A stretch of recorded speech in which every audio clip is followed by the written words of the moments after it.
Hello সবাইকে welcome to my channel Cryptopedia Bangla. তো আশা করি আপনারা সকলে ভালো আছেন। তো এটা একটা স্পেশাল ভিডিও চলেছে, কারণ আপনারা আশা করি আমাদের টাইটেল দেখে বুঝে গেছেন যেটা full guide on sub-brand resistance সম্পর্কে আলোচনা করা হবে।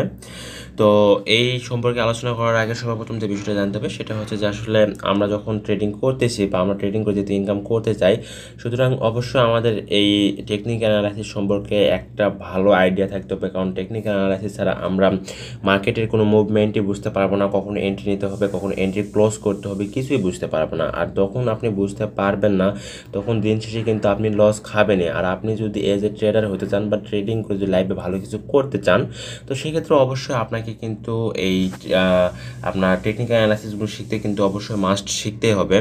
তো এখানে মেইনলি আমরা হচ্ছে যে বিষয়গুলো নিয়ে আলোচনা করবো সেটা হচ্ছে এক নম্বর বিষয় হচ্ছে what is the support and resistance, অর্থাৎ সাপোর্ট অ্যান্ড রেজিস্ট্যান্স নিয়ে আলোচনা করা হবে। দুই নম্বর হচ্ছে what is the support and resistance, how to find support and resistance, মানে কীভাবে আপনার সাপোর্ট অ্যান্ড রেজিস্ট্যান্স হচ্ছে খুঁজে বের করবেন। What to do when and support and resistance break, মানে যখন সাপোর্ট বা রেজিস্ট্যান্স ব্রেক করবে বা ভেঙে ফেলে যদি উপরের দিকে যাবে তখন কী করবেন, বা ফেক ব্রেকার আর ফেক ব্রেক ডাউন, অর্থাৎ কখন মানে একটা ফেক পাম্প করলো বা ফেক ডাম্প হলো সেটা বুঝবেন কীভাবে। আর where to put stop loss, আর কোথায় আপনি স্টপ লস ইউজ করবেন সেই বিষয়গুলো নিয়ে আলোচনা করবো। এটা কিন্তু একটা ইম্পর্টেন্স ভিডিও, আমি বারবার বলতেছি আপনাদেরকে, মোস্ট ইম্পর্টেন্স ভিডিও। সুতরাং কোনোভাবে এই ভিডিওটা আপনারা স্কিপ করবেন না, সম্পূর্ণ ভিডিও খুব ভালোভাবে দেখবেন, আশা করি অনেক ভালো একটা আইডিয়া পাবেন এই ভিডিও থেকে। তো আমরা যদি নিচের দিকে যাই তো এইগুলো আপনারা পড়ে নেবেন। আমরা হচ্ছে এটা একটা পিডিএফ, সুতরাং এই পিডিএফ লিঙ্ক আমরা আমাদের ইউটিউব চ্যানেলের ডিসক্রিপশন বক্সে দিয়ে দিব। আপনারা আশা করি এটা ভালোভাবে পড়লে অনেক ভালো একটা আইডিয়া গেইন করতে পারবেন, যদিও আমি এখানে আপনাদেরকে সব কিছু বুঝাই দেবো। তারপর আপনারা এই পিডিএফ লিঙ্কটা ডাউনলোড দিয়ে দেখে নিন, আমি ড্রাইভে আপলোড দিয়ে ডিসক্রিপশন বক্সে দিয়ে দেবো নি। তো সর্বপ্রথম যদি আমরা সাপোর্ট অ্যান্ড রেজিস্ট্যান্সে চলে আসি, তো এখানে কি লেখা আছে এগুলো পড়ে নিন। আমি জাস্ট আপনাকে চার্ট দিয়ে আমি আমার মতো করে বোঝানোর চেষ্টা করি।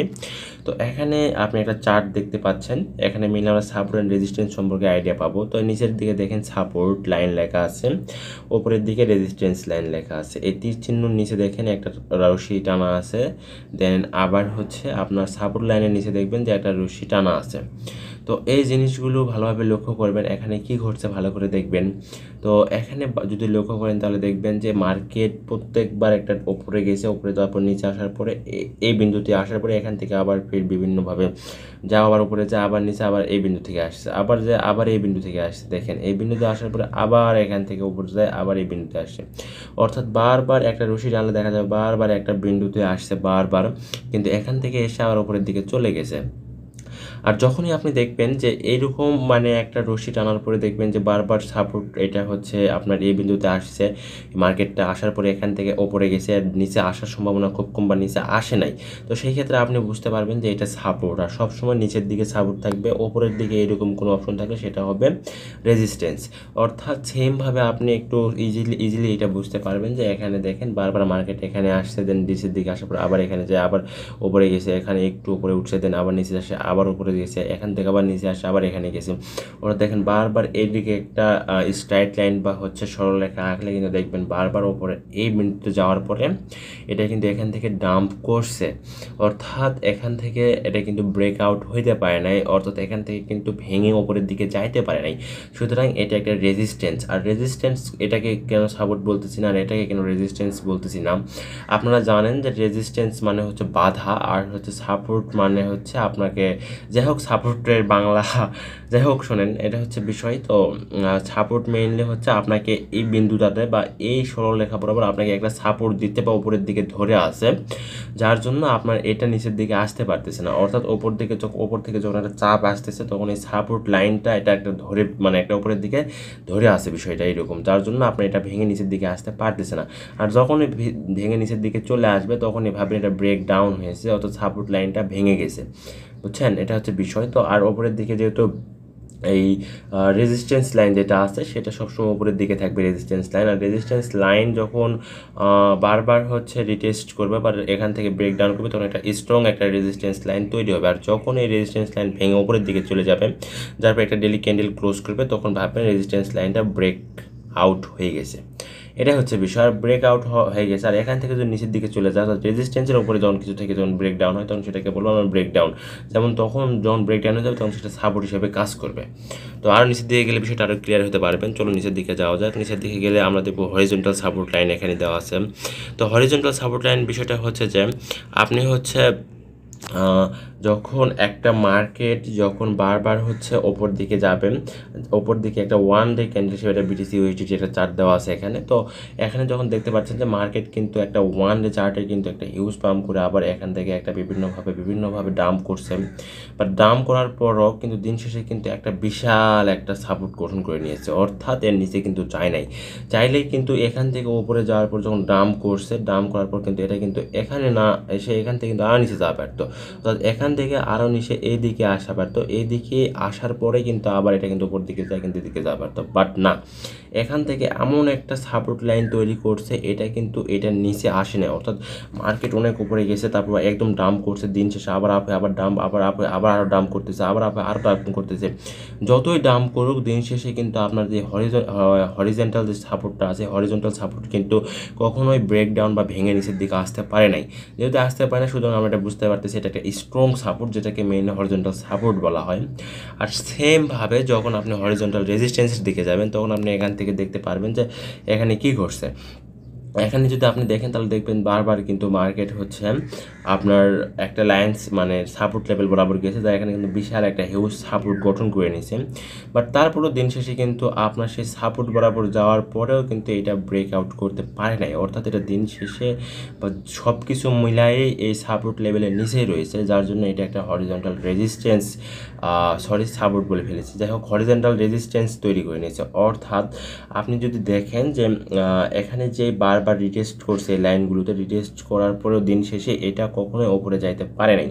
ওপরে যাইতে না পারার জন্য এটা কিন্তু একটা মেজর রেজিস্ট্যান্স লাইন তৈরি করে নিয়েছে, যার জন্য হরিজন্টাল রেজিস্ট্যান্স লাইন এটা ব্রেকআউট হওয়া আসলে অনেক কঠিন ব্যাপার, যেহেতু মার্কেট অনেক ভালো নিউজ বা অনেক প্রেশার, যখন বাই প্রেশার আসবে তখন এই হরিজন্টাল লাইনটা ব্রেকআউট করতে পারে, তাছাড়া এটা ব্রেকআউট অত সহজে করবে না। এটাই মেইনলি হরিজন্টাল রেজিস্ট্যান্স লাইন। দেন নিচের দিকে আসলে আমরা কিন্তু দেখতে পাবো how to draw A support line, অর্থাৎ আপনি কীভাবে একটা সাপোর্ট তৈরি করে নেবেন বা সাপোর্ট আঁকাবেন, আর হাউ টু মানে ড্র করবেন কীভাবে। তো দ্য সাপোর্ট আপনি যদি একটু পড়েন তাহলে the support points can be easily identified by looking at the chart. A support is where is the price bounce back, look for the points where the price bounce back, may the time to draw a line connecting the support points, you will get a horizontal support line, see the chart example below. অর্থাৎ আপনি যখন লক্ষ্য করবেন support আঁকাবেন তখন আপনি যখন একটা chart নেবেন, চার্ট নেওয়ার পরে 1 ঘন্টা হোক বা 1 ডে হোক, যে কোনো একটা চার্ট নেবেন, নেওয়ার পরে সেটা একটু জুম করার পরে বা জুম ক্লোজ করার পরে আপনি এরকম একটা চার্ট হয়তো বা দেখতে পারবেন। তো সেই চার্টে দেখবেন বারবার যে কোনো একটা পজিশনে আসার পরে সেখান থেকে মার্কেট আবার আপ করছে, আবার একটা পজিশনে আসার পরে সেখান থেকে মার্কেট আপ করছে, এরকম একটা লক্ষ্য করে দেখবেন। দেন এখান থেকে যদি আপনি লক্ষ্য করে দেখেন তাহলে এখানে দেখতে পারবেন যে এখানে কিন্তু মার্কেট কিন্তু দেখেন এই চার্টে কিন্তু দেখছি যে এখানে আসছে, আসার পরে এখান থেকে আবার আপ করার পর আবার এখানে আসছে, এখান থেকে আবার আপ করছে, আবার এখানে আসার পরে এখান থেকে কিন্তু আপ করছে। সুতরাং বুঝতে পারতেছি যে দেখেন এখান থেকে মার্কেটের লাইনটা আঁকালে দেখতে পারবেন যে এখান থেকে বারবার আপ করে দিছে। তো এভাবেই কিন্তু আপনি মেইনলি সাপোর্ট আগাইতে পারবেন বা হরিজন্টাল সাপোর্ট লাইনটা দিতে পারবেন। আশা করি আপনি হচ্ছে সাপোর্ট কীভাবে দিতে হয় এটা আশা করি আপনি বুঝতে পারছেন, কারণ এটা অনেক ইজি একটা প্রসেস, এটা একটু ধৈর্য ধরে গিয়ে এগুলো আসলে বোঝা যাবে বিষয়টা। দেন আপনি যদি নিচের দিকে আসেন তাহলে to draw a valid support line you need to list 2 points on the chart, অর্থাৎ এখানে উল্লেখ করে বলছে যে আপনি যদি একটা ভ্যালিড সাপোর্ট পয়েন্ট আঁকাতে চান বা আপনার এটা যদি একদম সঠিকভাবে আঁকাতে চান, তো সেই ক্ষেত্রে এখানে দেখেন এই চার্টে কিন্তু 3টা সাপোর্ট পজিশন রয়েছে, অর্থাৎ 3টা কিন্তু পয়েন্টস আছে, সেই পয়েন্ট থেকে কিন্তু ব্রেক আউট হয়েছে বা এখান থেকে উপরে চলে গেছে, অর্থাৎ এই সাপোর্টটা রিটেস্ট করতে ওরা এখান থেকে ব্রেক ডাউন করতে পারে না বা এই বারটা ভাঙতে পারে নাই। সুতরাং আমরা বুঝতে পারছি এখানে 3টা, এরকম যদি 2টাও থাকে তাহলে আমরা এটা সাপোর্ট হিসাবে নিতে পারবো, বাট যখন একটা থাকবে তখন এটা কখনোই সাপোর্ট হিসাবে আমরা ধরতে পারবো না। আশা করি বুঝতে পারছেন। দেন আমরা যদি নিচের দিকে যাই সেক্ষেত্রে how to draw A resistance line, সেমভাবে যখন একটা মার্কেট যখন দেখবেন দেখার পরে দেখবেন বারবার এখান থেকে দাম করছে বা এখানের ওপরটা ভেঙে যেতে পারে নাই। যখন দেখবেন 2টা বা 3টা লাইন বা 4টা লাইন বা 5, 6, 10টাও থাকতে পারে, তখন এরকম একটা লাইন দেখতে পারবেন যে বারবার এখানকার ওপরে যাইতে পারে না, এখানে নিচে আসছে, তখন এভাবে আঁকাই দেবেন। এটা হচ্ছে রেজিস্ট্যান্স, হরিজন্টাল রেজিস্ট্যান্স লাইন। তো আশা করি এই সম্পর্কেও আপনারা একটা বেসিক আইডিয়া গঠন করতে পারছেন। দেন এখন আসলে ইম্পর্টেন্স বিষয় নিয়ে আলোচনা করবো, সেটা হচ্ছে ব্রেকআউট। অর্থাৎ আমরা কখন বুঝতে পারবো যে মার্কেট ব্রেকআউট হয়েছে বা কখন বুঝতে পারবো মার্কেট ব্রেকডাউন হয়েছে। আর আমরা জানি যখন রেজিস্ট্যান্স ব্রেকআউট হয় তখন আমরা এন্ট্রি নিব, আর এন্ট্রি নিলে তখন মার্কেটটা ব্রেকআউট হওয়া যাওয়ার পরে আরও ভালো একটা পাম্প করবে, ফলে আমরা ভালো একটা প্রফিট গেইন করতে পারবো। দেন ব্রেকআউট সম্পর্কে বলতে গেলে বলেন দেখেন, when the price breaks the resistance then and trade above the line is called a breakout. Market turns bullish after a valid breakout and trades starts buying opening long position in the asset. অর্থাৎ এখানে ওরা বলেছে যখন একটা resistance breakout করবে তখন আমরা বুঝতে পারবো যে এটা হচ্ছে ব্রেকআউট হয়েছে, কিন্তু এটা ফেক ব্রেকআউটও হতে পারে, অর্থাৎ ব্রেকআউট হওয়ার পরে ডাম্প করতে পারে। যার জন্য এখানে আমাদেরকে একটা জিনিস লক্ষ্য করতে হবে, সেটা হচ্ছে যে এটা ব্রেকআউট হওয়ার পরে ট্রেড হচ্ছে কি না, অর্থাৎ ব্রেকআউট হওয়ার পরে মার্কেটে মানুষজন বেশি বেশি বাই করতেছে কি না, এই জিনিসটা ভালোভাবে লক্ষ্য রাখতে হবে। তো আপনি যদি এখানে দেখেন তাহলে এখানে লক্ষ্য করে দেখতে পারবেন যে এখানে কিন্তু একটা বিশাল একটা সাপোর্ট লেভেল মানে রেজিস্ট্যান্স কিন্তু এখানে গঠন করে নিয়েছিল। অর্থাৎ এখানে বারবার দেখতে পারতেছেন যে বারবার উপরে একটা রেজিস্ট্যান্স নিয়েছিল, এই রেজিস্ট্যান্স নেওয়ার জন্য এটা বারবার এখান থেকে ডাম্প করছে, হঠাৎ করে এই রেজিস্ট্যান্সটা ব্রেকআউট করছে। ব্রেকআউট করার পরে এটা কিন্তু ওপর থেকে কিন্তু যাওয়া আসা করতে করতে উপরে চলে গেছে একদম, এটা কিন্তু নিচে আসে নাই। এখন কথা, এখানে আপ হওয়ার পরে যদি এইটা নিচের দিকে চলে আসতো তাহলে এটা কিন্তু ফেক ব্রেকআউট বলা চলতো। কেননা ফেক ব্রেকআউট কেন বলবো, কেননা এখান থেকে আপ হওয়ার পরে কোনো ট্রেড হয় নাই বা একটা ডেলি ক্যান্ডেল ক্লোজ হয় নাই, যার জন্য এটা এখান থেকে ডাম্প করার পসিবিলিটি থাকে। বাট যখন এখানে একটা ব্রেকআউট করার পরে একটা ক্যান্ডেল ক্লোজ হবে তখন আমরা বুঝতে পারবো যে এটা ব্রেকআউট হয়ে গেছে, আমরা এন্ট্রি নিতে পারবো। আর এন্ট্রি নেওয়ার পরে তখন মার্কেট অনেক ভালো একটা মুভমেন্ট করবে উপরের দিকে, যেভাবে এখানে করেছে বা এরকমই হয়ে থাকে প্রত্যেক ক্ষেত্রে। তো আশা করি বিষয়টা বুঝতে পারছেন। দেন আপনি যদি নিচের দিকে যাই তাহলে সেই ক্ষেত্রে আবার দেখতে পারবো ব্রেকডাউন। তো ব্রেকডাউনের সেমভাবে আপনি একটু লক্ষ্য করলে দেখবেন যে মার্কেট কিন্তু এখানে বারবার রিটেস্ট করছে সাপোর্ট লেভেলটাতে, রিটেস্ট করতে করতে করতে করতে এখানে ডাম্প করতে পারে নাই, হঠাৎ করে এখান থেকে একটা ডাম্প করছে, ডাম্প করার পরে এখান থেকে কিন্তু একদম নিচে চলে গেছে। বাট আমরা কেন বুঝতে পারলাম যে এটা নিচে চলে যাবে, এখান থেকে তো আবার উপরে যাইতে পারতো বা ফেক ব্রেকডাউন হইতে পারতো, বাট না। কেন না, কারণ এখানে দেখেন এখান থেকে ডাম্প করার পরে আপনাকে লক্ষ্য করতে হবে এখানে ট্রেড ক্লোজ হচ্ছে কিনা বা ডেলি ক্যান্ডেল ক্লোজ হয়েছে কিনা। তো ডেলি ক্যান্ডেল ক্লোজ হওয়ার আগে যদি এটা আবার উপর দিকে চলে যায় তাহলে আপনি বুঝতে পারবেন যে এটা ফেক ব্রেকডাউন ছিল, যার জন্য আসলে ফেক ডাউন এটা হয়েছে। বাট যখন এটা ডেলি ক্যান্ডেল ক্লোজ হয়ে গেছে তখন বুঝতে পারবেন যে এটা ডাম্প করছে বা রিয়েলি ডাম্প হয়েছে, তখন আপনাকে স্টপ লস বা পুট লস করতে হবে। তো যাই হোক, this is very good example. এখানে কি লিখছে দেখেন, this is very example of breakdown. Bitcoin is respecting the support of 6000 in 2018 and the breakdown happens in November 2018. The price of Bitcoin falls to 3,000 from 6,000. Traders waiting for a breakdown will make a lot of money in this drop by opening short position. এগুলা mainly short position বা long position, এগুলো mainly আপনাদের হচ্ছে ফিউচারের জন্য বোঝাইছে। আর বিশেষ করে এগুলো হচ্ছে 2018 সালে মার্কেট যে একটা বিশাল আপ করার পর একটা ডাম্প করেছে সেই বিষয়ে একটা আলোচনা করা আছে। তো যাই হোক, আপনি নিচের দিকে দেখলে এখন আমরা দেখতে পারবো যে ফেক ব্রেকডাউন সম্পর্কে এখানে আলোচনা করা হয়েছে। তো ফেক ব্রেকডাউন যে বিষয়টা সেটা হচ্ছে যে এটা কিন্তু মোস্ট একটা ইম্পর্টেন্ট বিষয়, কেননা আমরা কিন্তু বুঝতে পারি না যে কখন ফেক ব্রেকডাউন হয়েছে। কারণ ফেক ব্রেকডাউন না হলে কিন্তু আমরা অনেক সময় ডাউন হওয়ার পরে হচ্ছে এন্ট্রি দেন দেখা যায় যে ওটা আরও ডাউন করে ফেলেছে, তখন কিন্তু আমাদের মানে দিন শেষে কিন্তু অনেক লসে চলে যায়। তো ফেক ব্রেকডাউনের চার্টে আসার পরে এখান থেকে আপনার হচ্ছে একটা লিঙ্ক দেখতে পাচ্ছেন, দেখেন এখানে কিন্তু মার্কেট যদি আমি একটু জুম করি, তো জুম করলে কিন্তু এখানে দেখতে পারবেন যে এখানে কিন্তু বারবার কিন্তু একটা রিটেস্ট করছে এই রেজিস্ট্যান্সে, রিটেস্ট করতে করতে করতে করতে এখানে দেখেন হঠাৎ করে আমি যদি লাইন দিয়ে একটু দেখাই তাহলে এখান থেকে দেখতে পারবেন যে এখানে কিন্তু হঠাৎ করে কিন্তু এই লাইনটা কিন্তু ক্রস করেছে। অর্থাৎ আপনি যদি এখানে দেখেন তাহলে এখানে কিন্তু হঠাৎ করে কিন্তু লাইনটা ক্রস করেছে, অর্থাৎ এই লাইনটা যে ক্রস করেছে, এই ক্রস করার পরে কিন্তু এখান থেকে আবার ডাম্প করে আবার নিচের দিকে চলে আসছে। এটা কিন্তু একটা ফেক ব্রেকডাউন, ফেক আউট। এখন ফেক আউট কেন হলো বা ফেক ব্রেকআউট কেন হলো বা কীভাবে বুঝলাম বা কেন ডাম্প করলো, আমরা কেনই বা কীভাবে বা বুঝবো যে এটা ফেক ব্রেকআউট?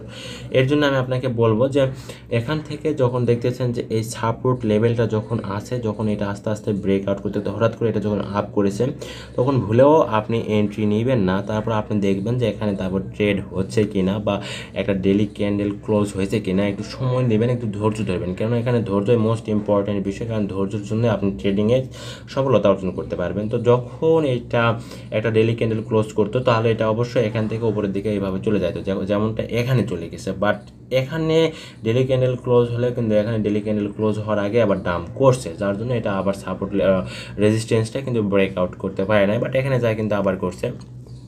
তো এদিকে যে আমরা জুম করলে আমরা এখানে আবার দেখতে পারবো যে এখানেও এই ব্রেকআউট হওয়ার পরে এখানে একটা বারবার এখানে একটা রেজিস্ট্যান্স তৈরি করে নিয়েছে। বাট রেজিস্ট্যান্স তৈরি করার পরে হঠাৎ করে এখানে দেখেন এখানে একটা ব্রেকআউট হয়েছে।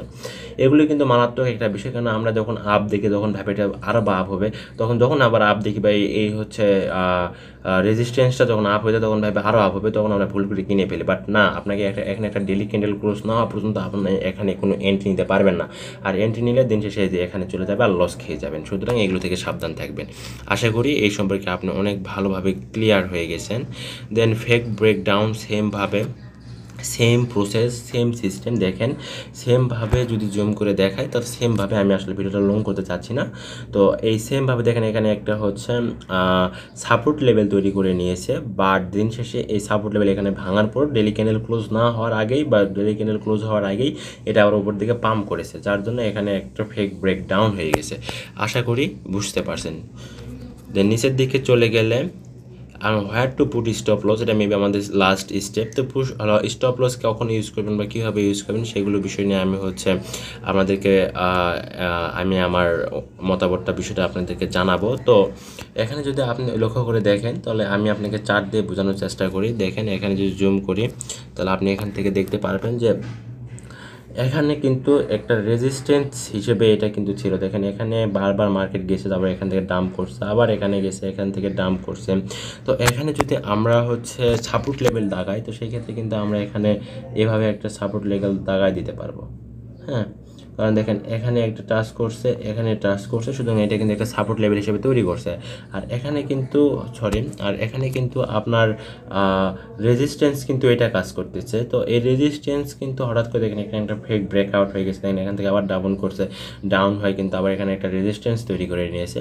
বাট হঠাৎ করে যখন দেখবেন যে এই রেজিস্ট্যান্সটা ব্রেকআউট হয়ে গেছে, ব্রেকআউট হয়ে যাওয়ার পরে আবার এখানে ট্রেড করতেছে, ট্রেড করতে করতে এই রেজিস্ট্যান্সটা আবার রিটেস্ট করে আবার উপরের দিকে যাচ্ছে। তো যখন রেজিস্ট্যান্সের নিচে আবার যখন যাইতে পারবে না, তখন দেখবেন রেজিস্ট্যান্সটা তখন সাপোর্ট লেভেল হিসেবে কাজ করবে। অর্থাৎ আগের রেজিস্ট্যান্সটা বর্তমানে আপনার সাপোর্ট লেভেল হিসেবে কাজ করতেছে। অর্থাৎ রেজিস্ট্যান্সই যখন আপ হওয়ার পরে ওখানে বারবার মার্কেট আপ ডাউন করে, তখন আগের রেজিস্ট্যান্সটা পরবর্তীতে সাপোর্ট লেভেল তৈরি হয়। আর নতুন যেটা আপ হওয়ার পরে একটা যে রশি তৈরি হয়, সেটা কিন্তু আপনার হচ্ছে রেজিস্ট্যান্স হিসেবে কাজ করে। তো এটাই মেইনলি রেজিস্ট্যান্স আর সাপোর্ট লেভেল। দেন আপনাকে যে স্টপ লসের ব্যাপারে যেটা বলতে চাচ্ছিলাম, সেটা হচ্ছে যে সবসময় আপনি ট্রাই করবেন যে আপনার যেই প্রাইজে আপনি টোকেনটা কিনতেছেন বা যে প্রাইজে আপনি টোকেনটা বাই করতেছেন, তার থেকে 7 থেকে 9% ডাম্পে বা সেই থেকে 7 থেকে 9% ডাউনে আপনি হচ্ছে ওখানে স্টপ লস লাগাবেন। অর্থাৎ আপনি যদি $100 একটা টোকেন বাই করেন, তখন 100 থেকে 7 কম বা 9 কমে যখন যে প্রাইজে থাকতেছে, সেই প্রাইজে আপনি স্টপ লস সবসময় লাগাবেন। কেননা স্টপ লস না লাগালে কিন্তু মার্কেট হঠাৎ করে ডাউন করতে পারে, কেননা মার্কেটে প্রতিনিয়ত যেহেতু লং শর্ট পজিশন বা লেভারেজ ইউজ করে, যার জন্য মার্কেট সবসময় আপ যায় না বা ডাউন যায় না, সবসময় লেভারেজ লিকুইডেট করে দেওয়ার জন্য কিন্তু আপনাদের হোয়েল বলেন, তারপরে হচ্ছে বড় বড় ট্রেডার বা ইনভেস্টর বলেন, সবাই কিন্তু বিটকয়েন কিন্তু ফেক ব্রেকআউট বা ফেক ব্রেকডাউন করে দেয়। তো আশা করি আপনারা ভিডিও খুব ভালোভাবে বুঝতে পারছেন। যদি না বুঝে থাকেন তাহলে অবশ্যই কমেন্টে জানাবেন। আর আমাদের কোর্সের আরও সম্পূর্ণ ভিডিও আমরা ধারাবাহিকভাবে দেওয়ার চেষ্টা করবো। তবে আপনাদের উৎসাহে আপনাদের উৎসাহ দিলে আমরা আরও বেশি উৎসাহিত হব, ফলে আমরা আপনাদের জন্য আরও ভালো ভালো ভিডিও আনতে পারবো। তো আজকের ভিডিওটি এই পর্যন্ত ছিল। আর আমাদের ডিসক্রিপশন বক্সে বা এই যে এখানে একটা টেলিগ্রাম লিঙ্ক দেওয়া আছে, টেলিগ্রাম লিঙ্কে জয়েন করে নেবেন। আমাদের এই টেলিগ্রাম চ্যানেলে কিন্তু প্রতিনিয়ত ফ্রিতে ট্রেডিং সিগন্যালের পাশাপাশি মার্কেটের আপডেট বলুন বা ক্রিপ্টোকারেন্সি 𝐬𝐬 ইনফরমেশন কিন্তু আপডেট দিয়ে থাকা হয়। আর যে কোনো প্রবলেম আমি অ্যাডমিন আছে আমার লিঙ্কে যে আমাকে ইনবক্স করতে পারেন কোনো প্রবলেম থাকলে। তো এটা ছিল আজকের ভিডিও। তো সবাই ভালো থাকবেন, ভালো লাগলে ভিডিওতে একটা লাইক করে দেন। আসসালামু আলাইকুম।